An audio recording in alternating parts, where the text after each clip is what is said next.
রাখো। কি যে বলেন না আব্বাজান, আপনার মেয়ের বিয়ের পর এই প্রথম আমি আপনার বাড়িতে আসছি। বলতে গেলে আমি আপনার নতুন জামাইয়ের মতো। এই জন্য এবার ঈদে আপনি আমার নতুন পায়জামা, পাঞ্জাবি, শার্ট, প্যান্ট, কমপ্লিট শুট, একটা সুন্দর ঘড়ি আর কয়েক রকম সেন কিনে দিবেন। আমার এই লুঙ্গির বয়স হয়েছে 5 বছর 3 মাস, শার্ট হয়েছে 4.5 বছর।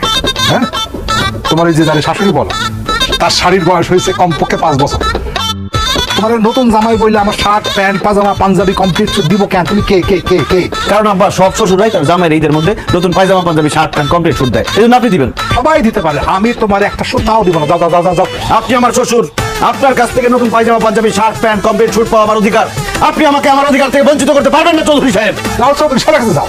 মন্ডল সাহেব, যেভাবে হোক আজকে আমি আমার অধিকার আদায় করে ছাড়বো। শার্ট, প্যান্ট, পায়জামা, পাঞ্জাবি নিয়ে ছাড়বোই। তো শার্ট, প্যান্ট, পাজামা, পাঞ্জাবি কেন? আমি একটা রুমালও দিব না, রুমালও দিব না।